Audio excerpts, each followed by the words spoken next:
وسلم شہر سے باہر نکلے تو ایک بدو یعنی وہ جو بوندے جسے آپ کہتے ہیں جو ہجرت کرتے رہتے ہیں وہ کھڑے تھے. ان کے پاس بڑا خوبصورت ایک اونٹ یا اونٹنی تھا. میرے آقا نے فرمایا بیچو گے؟ انہوں نے کہا بیچیں گے, ہم تو کاروباری لوگ ہیں. حضور نے فرمایا کتنے کا بیچو گے؟ اتنے کا. آقا نے فرمایا ہمارے ہاں تو یہ ریٹ ہے. خیر ریٹ طے ہو گیا, ریٹ طے ہو گیا. اور آقا صلی اللہ علیہ وآلہ وسلم نے جب اونٹنی لی فرمایا پیسے نہیں ہیں میرے پاس, میں گھر جاؤں گا پیسوں کا بندوبست کروں گا پھر دوں گا, منظور ہے؟ انہوں نے کہا منظور ہے. وہ جو سربراہ تھا اس نے اونٹنی کی مہار آقا کے ہاتھ میں دے دی. حضور چل پڑے. جب آنکھوں سے اوجھل ہو گئے, بڑی توجہ کریں کہ توکل پر رب کیا کرم فرماتا ہے.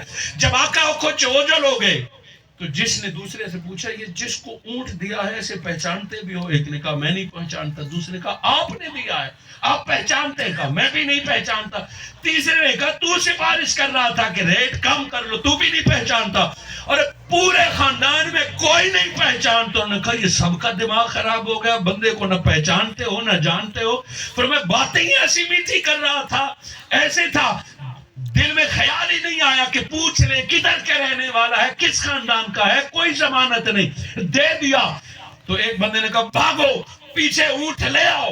جب وہ بھاگنے لگے تو اس خاندان کی سب سے بوڑھی عورت جو ان کی دادی تھی پردے سے سر اٹھا کے کہا کوئی نہ جائے, بیٹھ جاؤ, میں تمہاری اماں ضمانت دیتی ہوں یہ بندہ واپس بھی آئے گا اور پیسے لے کر بھی آئے گا. تو ان سے تو اسے جانتی ہے اماں جان, آپ اسے جانتی ہے؟ فرمایا میں جانتی نہیں ہوں مگر خیمے کی اوٹ سے جب میں نے اس کے چہرے کو دیکھا سو چہرے سے صداقت کا نور جھلک رہا تھا, چہرے سے وہ سچا لگ رہا تھا. فرمایا اماں تو شادی ہے, تو پچھلے زمانے کی, آج کل بڑے دھوکے ہوتے ہیں, نہ جانتے ہیں نہ پہچانتے ہیں, نہ ضمانت نہ گھر کا پتہ. اونٹ ہمارا گیا, وہ آپس میں لڑنے لگے مگر جو مقرر وقت تھا نبی مکرم اونٹ بھی لے آئے, پیسے بھی لے آئے اور ساتھ تحفے تحائف بھی لے آئے ہیں. آقا کو دیکھا تو فقط حضور کی اسی عمل سے سارے قبیلے نے نبی کے ہاتھ پر بیعت کر کے کلمہ پڑھ لیا ہے. اسلام کے ہر عمل میں رب کریم نے برکت عطا فرمائی ہے. قرآن نے قرض دینے اور لینے کے اصول مقرر فرمائے ہیں, نہ دینا جرم ہے نہ لینا جرم ہے, مگر میرے آقا نے فرمایا جو قرض لیتے وقت نیت کر لے کہ کہیں واپس کرنا ہے, جو لیتے وقت یہ نیت کر لے وہ گناہگار ہے, اس نے حرام کھایا ہے. اور جو مجبوری سے قرض لے اور نیت کر لے کہ اے اللہ میں لوٹاؤں گا, میں لوٹانے کی کوشش کرتا ہوں, تو اللہ رب العزت اسے لوٹانے کے اسباب عطا فرماتے ہیں, رستہ عطا فرماتے ہیں. بہت غور سے سنیے اور جس کے معاملات ہیں وہ غور سے سنیں. میرے آقا صلی اللہ علیہ وآلہ وسلم مصلی پر کھڑے ہوئے, ایک صحابی رسول فوت ہو گئے. آقا جنازہ پڑھانے آئے. میرے آقا جب جنازہ پڑھانے آئے پوچھا تمہارا بھائی جو فوت ہو گیا مقروض تو نہیں ہے؟ نبی مکرم نے پوچھا تو صحابہ نے فرمایا ہاں یا رسول اللہ یہ مقروض ہے, اس نے لوگوں کا قرض دینا ہے. فرمایا کیا اتنی جائیداد چھوڑ گیا ہے کہ وہ بیچ کے ہم اس کا قرض کا معاملہ کلیئر کر دیں؟ فرمایا آقا اس کا کوئی اثاثہ نہیں ہے, کوئی پیچھے اس کا بیلنس, کوئی زمین نہیں کہ بیچ کے ہم قرض ادا کریں. نبی مکرم نے فرمایا کیا کسی کے ذمہ لگا گیا ہے کہ میرے بعد میرے بچے, میری بیوی, میرے بھائی, میرا دوست قرض اتارے گا؟ فرمایا آقا ایسا بھی کچھ نہیں کیا, کچھ بھی نہیں کیا, قرض نہیں اتارا. نبی صلی اللہ علیہ وآلہ وسلم نے جب یہ پوچھا کہ نہ اثاثہ اور زمین ہے نہ کسی کے ذمہ لگایا, نبی مکرم نے چادر اٹھائی اور جنازہ چھوڑتے ہوئے فرمایا میں اس بندے کا جنازہ نہیں پڑھتا. صحابہ حیران رہ گئے, ڈر گئے کہ نبی مکرم جنازہ نہیں پڑھ رہے کہ اس بندے نے اپنے قرض کے معاملات زندگی میں کلیئر نہیں کیے تھے یا کوئی وصیت نہیں کی تھی. آقا نے فرمایا میں اس کا جنازہ نہیں پڑھتا. صحابہ کو منع نہیں فرمایا, صحابہ کو کہا آپ پڑھو, میں نہیں پڑھتا اس کا جنازہ. جب جانے لگے تو صحابہ کرام نے منت سماجت کی. فرمایا یا رسول اللہ آپ نہ جائیے, ہمارے بھائی کا جنازہ مت چھوڑیے, آپ جنازہ پڑھائیے, ہم اس کا قرض ادا کرنے کی ذمہ داری اٹھاتے ہیں. حضرت علی شیر خدا نے سفارش فرمائی میں ذمہ دار ہوں, ہم اس کے قرض کا حساب کلیئر کریں گے, آپ جنازہ پڑھائیں.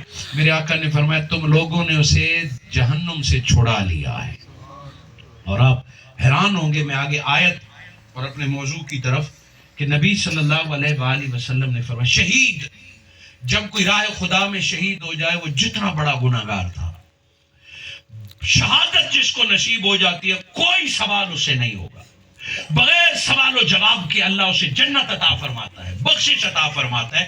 شہادت اتنا بڑا رتبہ ہے، اتنا بڑا مقام ہے شہادت، مگر شہید ہو جائے اسے اس وقت تک جنت میں داخل ہونے نہیں دیا جاتا جب تک وہ اپنا قرض کا معاملہ کلیئر نہ کر لے۔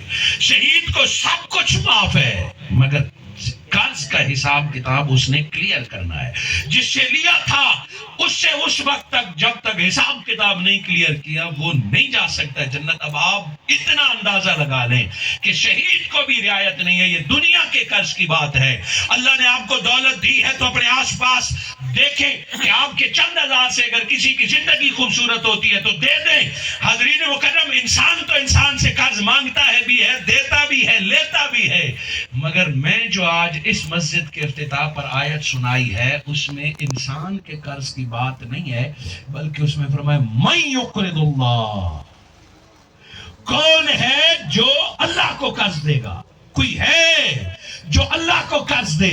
ارے بندہ تو قرض مانگتا ہے مجبوراً، کسی کی چھت گر گئی، کسی کے پہننے کے کپڑے نہیں ہیں، کسی کے گھر میں بچوں کا راشن نہیں ہے۔ اللہ جل مجدہ تو قادر مطلق ہے، نہ اسے مکان کی ضرورت ہے، نہ اسے لباس کی ضرورت ہے، نہ اسے کھانے کی ضرورت ہے، وہ تو کل کائنات کا پالن ہار ہے، مگر اللہ نے جبرائیل کو بھیجا، جبرائیل جا من پوچھ کے کوئی ہے جو اللہ کو قرض دے، اور وہ بھی قرض حسنہ، کہ کوئی ہے جو اللہ کو قرض دے دے۔ اللہ قرض مانگ رہے، صحابہ دم رہ گئے، اللہ بھی قرض مانگتا ہے، اللہ کو بھی قرض چاہیے۔ صحابہ کرام نے حضور سے حیران ہو کے پوچھا یا رسول اللہ، اللہ کو بھی قرض چاہیے؟ آقا نے فرمایا دیکھتے نہیں قرآن آ گیا ہے، اللہ کو قرض چاہیے۔ حضرت ابو دہدہ رضی اللہ تعالیٰ عنہ اس وقت ایک امیر شخص تھے، اس دور کی عمارت کرنسی نہیں ہوا کرتی تھی، اس دور کی عمارت جس کی بھیڑ بکریوں کے ریوڑ ہوتے تھے، جس کے اونٹ زیادہ ہوتے تھے، ان سے اچھا بندہ ہوتا تھا کہ جس کے باغات ہوتے تھے انگور کے، کھجور کے، کہ بس ہر 6 ماہ سال کے بعد پھل پکتا اور وہ بندہ زمینداروں میں شمار ہوتا تھا، رئیسوں سرداروں میں شمار ہوتا تھا۔ حضرت ابو دہدہ رضی اللہ تعالیٰ عنہ آگے بڑھے، جب فرمایا یا رسول اللہ، اللہ قرض مانگ رہا ہے؟ ہاں۔ میرے آقا کا ہاتھ پکڑا، ایک ہاتھ اوپر ایک نیچے، فرمایا یا رسول اللہ گواہ ہو جائیں میں نے اپنی ساری جائیداد اللہ کو قرض دے دی۔ نبی مکرم نے، اب یہ غور کیجئے کہ انہوں نے ایسا کیوں کیا، اگلے چند جملوں کا انتظار کیجئے۔ آقا نے اس کا ہاتھ پکڑا، فرمایا ابو دہدہ سارا کتنا ہے؟ فرمایا میرے 2 بڑے باغ ہیں اچھی نسل کے، اور ان کی نقد انکم ہے، سورس آف انکم میرا وہی ہے، پھل پکتے ہیں میں بیچتا ہوں، اس وقت تیار ہے، میں دونوں باغ رب کے حضور حاضر کرتا ہوں۔ میرے آقا نے فرمایا نہیں، ایک اللہ کو دے دے اور ایک پاس رکھ لے، تو ایک بچوں کے لیے چھوڑ اور ایک اللہ کو دے دے۔ فرمایا یا رسول اللہ اگر آپ کا یہی مشورہ ہے تو میرا جو بہترین باغ ہے فلاں، جس میں 600 کھجور پکی ہوئی کھڑی ہے، درخت 600 کھجور، آپ دیکھیں کتنی کنالوں پہ لگے ہوئے ہوں گے، تیار عرب کا 600 کھجوروں کا باغ میں نے رب کی راہ میں قرض دیا، رب کو دے دیا۔ میرے آقا نے فرمایا اللہ نے قبول فرما لیا ہے، وہ باغ دیا۔ اگلی کیفیت دیکھے، نبی مکرم کے دربار سے، بارگاہ سے اٹھے اور اپنے باغ کے دروازے پہ آ گئے۔ باغ کیا تھی؟ ایک جائیداد تھی، ایک جنت تھی، وہ پکی ہوئی کھجوریں 600 درخت کا، کوئی 4 کیکر 3 کیکر آپ کے زمین میں کھڑے ہوں، 2-4 آپ کے زمین میں بیری وغیرہ کے پھل کھڑے ہوں، اور کوئی پتھر مار کے تو دیکھے، کوئی کاٹ کے تو دیکھے۔ یہ جگت تھا کہ 600 کھجوریں سے لدی ہوئی باغ کھڑا ہے، دروازے پہ کھڑے ہوئے کہتے ہیں کھجور میں چشمہ بھی، باغ میں چشمہ بھی بہتا تھا، بچوں کے کھیلنے کی جگہ بھی تھی، رہنے کی مکان بھی تھی، بیوی اندر تھی۔ حضرت ابو دہدہ باغ کے دروازے پہ کھڑے ہو کے کہتے ہیں یا ام دہدہ اخرج، اے میری بیوی باہر نکل۔ فرمایا کیوں؟ بچوں کو لے آ، کیوں؟ یہ باغ اب ہمارا نہ رہا۔ فرمایا بیچ دیا، بیچ دیا۔ فرمایا اتنا قیمتی باغ بھی بیچنے والا ہے کوئی؟ یہ کیا کر دیا؟ فرمایا بس بچوں کو لے کے نکل، یہ باغ میں نے رب کو دے دیا ہے۔ اب جب بندہ جہاں رہتا ہے تو کوئی پانی کا گلاس، گھڑا، برتن، بیلچا، کدال، کئی وغیرہ یہ آلات زراعت کے تو ہوتے ہیں، فرمایا نہیں، خالی ہاتھ آنا ہے، جس میں گھڑا، برتن، جو کچھ ہے میں نے سب سمیت اللہ کے حضور پیش کر دیا ہے، سامان بھی نہیں اٹھانا، بس بچوں کی انگلی پکڑ کے باہر آؤ۔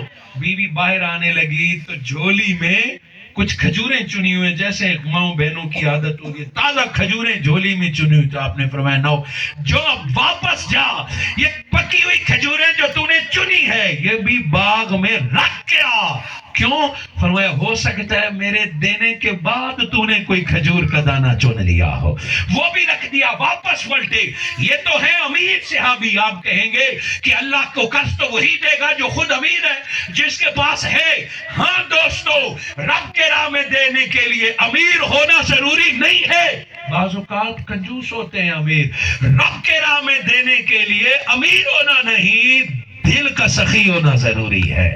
اگر کوئی سخی ہے، رب کے راہ میں ضرورت ہو تو وہ مرغی اور انڈے بیچ کر بھی اپنا حصہ شامل کرتا ہے، اور امیر گنتا رہتا ہے کہ میں نے اگر دے دیے تو فلاں بل کہاں سے دوں گا، فلاں کہاں دوں گا۔ یہ تو امیر صحابی رسول تھے۔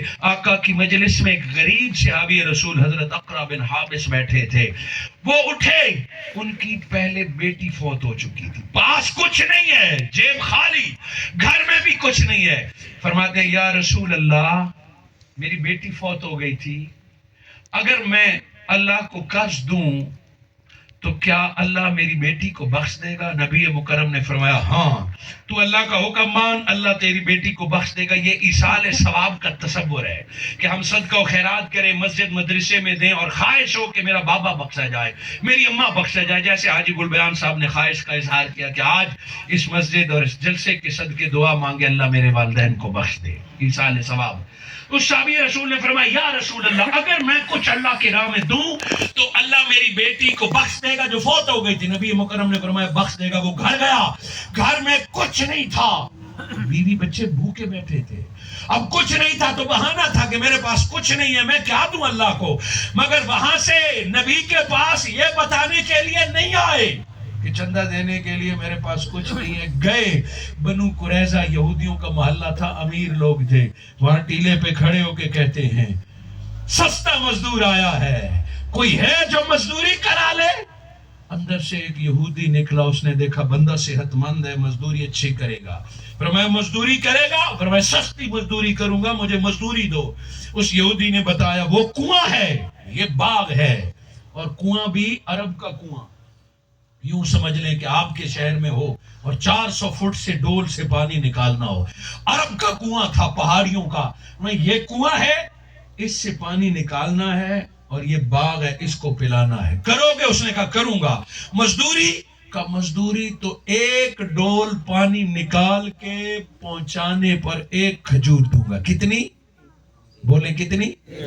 ایک کھجور، ڈول نکالنا بھی اور باغ کو دینا بھی، ایک کھجور کا دانہ۔ بلا عقل میں یہ بات آتی ہے، مگر جنون طاری تھا۔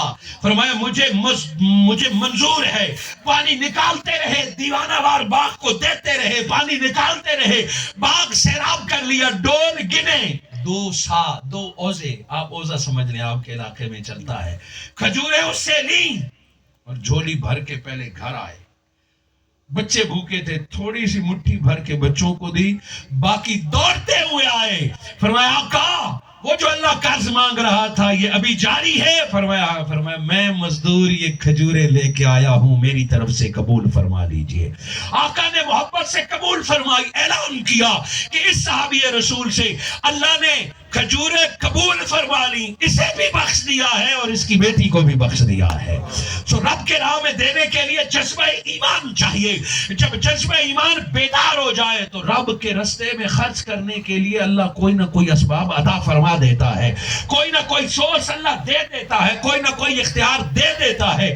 مگر جب بھی رب کے راہ میں خرچ کریں، حاضرین مکرم، یہ تو بندہ بندے سے مانگتا ہے، اللہ نے قرض مانگا، کون ہے جو اللہ کے قرض دے؟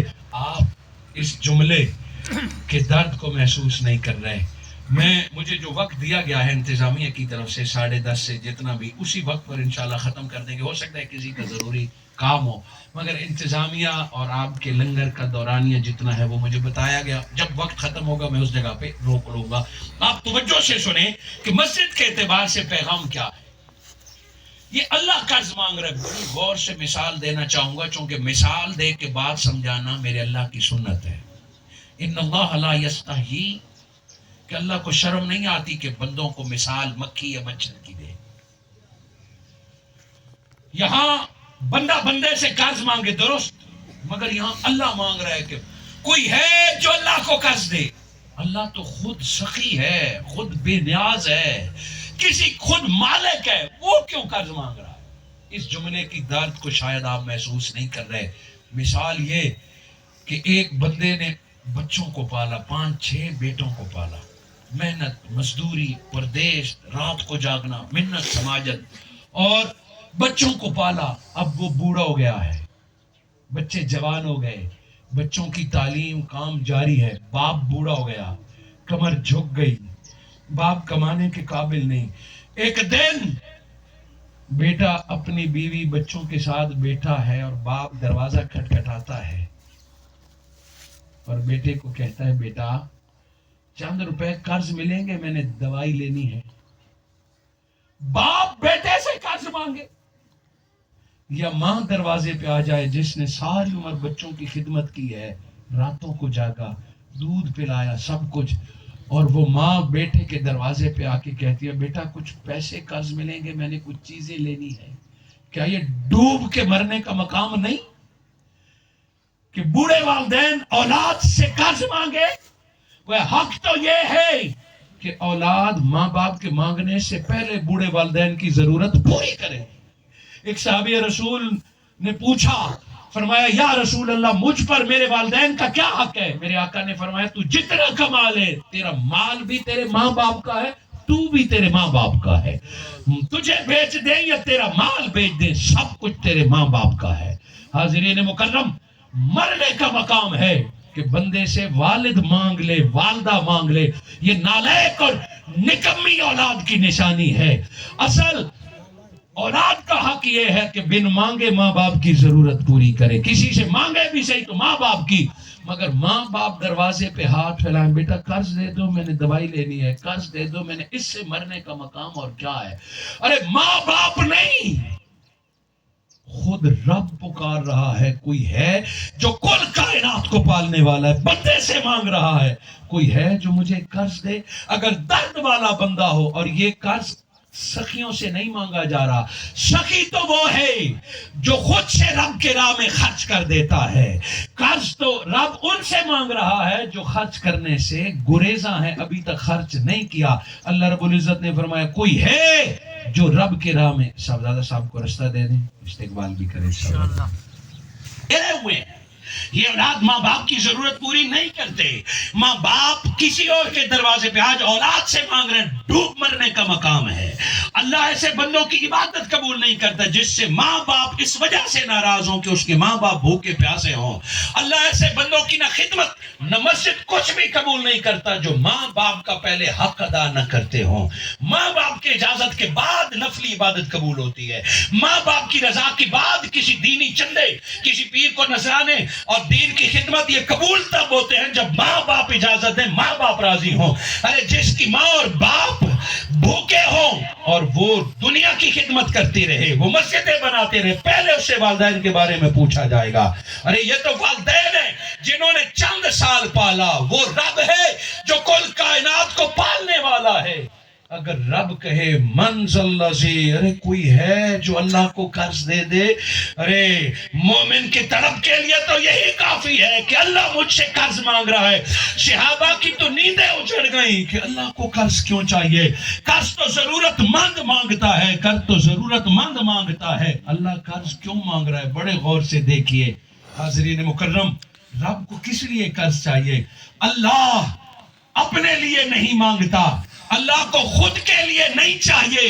اللہ رب العزت، شیطان تمہیں غربت سے ڈراتا ہے. 1,00,000 روپے میں 1,000 خرچ کریں تو 1,00,000 نہیں رہتا. 100 میں 10 روپے خرچ کرے تو 100 نہیں رہتا، 90 رہتا ہے۔ جب بھی بندہ راہ خدا میں خرچ کرتا ہے تو شیطان اسے ڈراتا ہے کہ اب اگر تو نے یہ اللہ کے رستے میں دے دیا، کسی مریض کی مدد کر لی، دوا دے دی، کسی بھوکے کو راشن دلا دیا، مسجد میں دے دیا، یہ کم کو بجلی کا بل آئے گا، یہ کہاں سے دو گے؟ اس بل سے ڈر کے بندہ اپنی جیب پر ہاتھ رکھ لیتا ہے۔ یہ بچے کی فیس دینی ہے، وہ اماں کی دوا لانی ہے، اگر تو نے راہ خدا میں آج دے دیا تو کل کیا کرو گے؟ انسان بڑا کمزور ہے، شیطان اسے جب یہ ڈراتا ہے تو وہ راہ خدا سے پیچھے ہٹ جاتا ہے۔ اللہ جل مجدہ نے فرمایا کہ شیطان تمہیں میرے رستے میں خرچ کرنے سے ڈراتا ہے، ایک وعدہ رحمان کرتا ہے، تم ایک میرے راہ میں خرچ کرو، غیرت والا رب تمہیں 10 گنا کر کے لوٹا دے گا۔ اب جس کا شیطان پر یقین ہے وہ خرچ نہ کرے، اور جو رحمان کو مانتا ہے وہ آئے۔ بہت توجہ کیجئے، بالخصوص ینگ جنریشن، کہ اسپینڈ اینڈ لون، خرچ اور قرض میں کیا فرق ہے؟ ہم جو خرچ کرتے ہیں وہ کیا؟ ثواب اپنی جگہ پہ، بندہ کہتا ہے مائنس ہو گیا، میرے اکاؤنٹ سے نکل گیا، میرا لاکھ اب لاکھ نہیں رہا، 3000 میں نے مسجد کو دے دیا، 97,000 ہو گیا۔ مگر قرض میں فرق ہے، قرض سے دولت کم نہیں ہوتی، لوٹ کے آتی ہے، واپس آتی ہے۔ قرض سے واپس آتی ہے، نفسیات ہے انسان کی۔ کسی سے کہے میری مدد کرے، فرمایا نہیں، اپنے حالات ٹائٹ ہیں، اچھا چلو 5000 قرض دے دیں، تو وہ قرض دے دیتا ہے۔ سو انسان کی سائیکی ہے، خرچ ظاہری طور پر ختم ہو جاتا ہے، قرض لوٹتا ہے۔ 36 بار اللہ نے فرمایا اللہ کے راہ میں خرچ کرو، میرے رستے میں خرچ کرو، خرچ کرو، خرچ کرو۔ اور جب انسان نے خرچ نہ کیا تو فرمایا من ذا الذی یقرض، اچھا چلو خرچ نہیں کرتے، اللہ کو قرض ہی دے دو۔ قرض دیتے وقت بندہ گھبراتا ہے کہ یہ لینے والا پتہ نہیں واپس کرے گا نہیں کرے گا، کب کرے گا، اس ڈر سے کئی لوگ قرض نہیں دیتے کہ یہ بعد میں پوچھے گا بھی نہیں، لوٹائے گا بھی نہیں۔ مگر خالق کائنات نے فرمایا چلو تم خرچ کرنے سے ڈرتے ہو، قرض دو، قرض میں لوٹاؤں گا۔ غیرت والا رب وعدہ کرتا ہے مجھے قرض دو، میں قرض لوٹاؤں گا، اضعافہ ڈبل کر کے لوٹاؤں گا۔ ایک جگہ پہ فرمایا 500 گنا کر کے لوٹاؤں گا، ایک جگہ پہ فرمایا اضعافاً کثیرہ، انلیمیٹڈ ٹائم، بے پناہ لوٹاؤں گا۔ سورہ بقرہ میں فرمایا 7 سنابلہ 700 گنا کر کے لوٹاؤں گا۔ کہ تم اللہ کے راہ میں 1 درہم خرچ کرو، رب 10 بھی واپس کرے گا، 2 گنا بھی کر سکتا ہے، 700 گنا بھی کر سکتا ہے۔ کیا کوئی ہے جو رب پر اعتبار کر لے کہ وہ اللہ کو قرض دے اور اللہ اسے 700 گنا لوٹا دے؟ اگر ایمان اتنا کمزور ہے کہ اللہ نہیں لوٹائے گا تو پھر خرچ کرنے کی کوئی ضرورت نہیں ہے، اور اگر عقیدہ اتنا پخت ہے تو بے دھڑک رب کے رستے میں خرچ کرو اور انتظار کرو، ادھر تم خرچ کرو گے وہ کہیں نہ کہیں سے لاکھوں نفع عطا فرما دے گا۔ میرے آقا نے فرمایا اللہ قرض مانگ رہا ہے تاکہ تمہیں تسلی ہو جائے کہ صرف جنت کی بات نہیں، وہ دنیا میں لوٹا دے گا۔ اللہ کریم دنیا میں لوٹاتا ہے، وگرنہ جن کا ایمان کامل ہوتا ہے، نبی مکرم نے فرمایا کہ کوئی ہے جو اللہ کے راستے میں خرچ کرے، سیدنا ابو بکر صدیق نے سارا مال نبی مکرم کے قدموں میں رکھ دیا، سارا مال، گھر، روٹی پکانے والا توا، مٹی کے برتن، مٹکے، مصلی، جانماز، سب کچھ سیدنا صدیق اکبر نے اکٹھا کر کے نبی کی بارگاہ میں جمع کر دیا، گھر خالی کر دیا، صرف در و دیوار رہ گئے، در و دیوار رہ گئے، گھر خالی کر دیا۔ میرا آپ کے لیے دعوت فکر یہ ہے کہ جو بندہ گھر کا توا تک اٹھا کے دے دے، پانی کا مٹکا اور گلاس دے دے، اگلی صبح وہ پڑوسیوں سے مانگے گا، وہ تو محتاج ہو گیا ہے، اگلے دن وہ کسی کو کہے گا نا کہ مجھے ہوٹل تو تھے نہیں، کسی کو کہے گا۔ مگر اٹھئے، احادیث موجود ہیں، تاریخ موجود ہیں، آپ کو ایک ثبوت بھی نہیں ملے گا کہ گھر کا سارا مال دینے والے ابو بکر نے اگلے دن پانی بھی کسی سے مانگا ہو یا کسی کو کہا ہو میں تو سب کچھ نبی کے کہنے پہ رب کے رستے میں دے ہوں، میرے پاس کچھ نہیں ہے۔ سارا مال دے چکنے کے بعد اگلے مہینے پھر جب مسلمانوں کی لسٹ بنتی ہے سب سے امیر کون ہے، دوبارہ لسٹ بنتی ہے تو امیروں میں نام پھر بھی سیدنا ابو بکر صدیق کہا جاتا ہے۔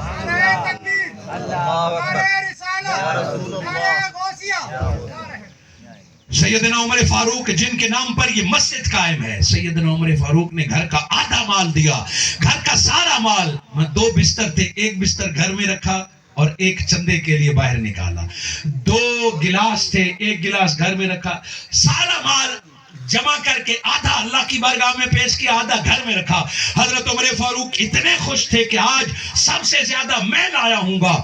جب حضرت عمر فاروق رضی اللہ تعالیٰ عنہ آدھا مال لے کے نبی کے بارگاہ میں پہنچتے ہیں تو وہاں چرچے ہیں کہ ابو بکر گھر کا سارا مال لے آئے ہیں. حضرت عمر فاروق نے فرمایا اس بڈھے سے ہم کبھی نہیں جیت سکتے، اس شیخ سے ہم کبھی نہیں جیت سکتے. کوئی 2.5% لاتا ہے، کوئی خمس لاتا ہے، کوئی عشر لاتا ہے، کوئی رب کے راہ میں 2.5% زکوٰۃ دیکھ کے بڑا خوش ہوتا ہے، کوئی خمس 5% دیکھ کے خوش ہوتا ہے، کوئی عشر 10ویں بوری دیکھ کے خوش ہوتا ہے.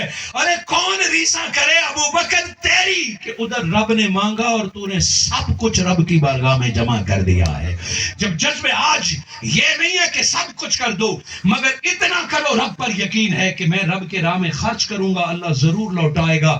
اور میں بات اختتام کی طرف لاؤں تو سیدنا عبد القادر گیلانی رضی اللہ تعالیٰ عنہ پیران پیر محبوب سبحانی، پچھلا ربیع ثانی کا مہینہ گزرا ہے.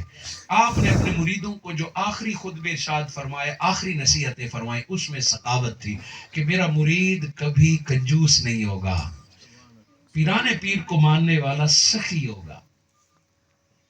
حضرت عبداللہ ابن مبارک کا حضور غوث پاک نے واقعہ بیان فرمایا کہ حضرت عبداللہ ابن مبارک رضی اللہ تعالیٰ عنہ سخی بھی تھے، عالم بھی تھے، قرآن و حدیث سب کچھ جانتے تھے، سخی تھے.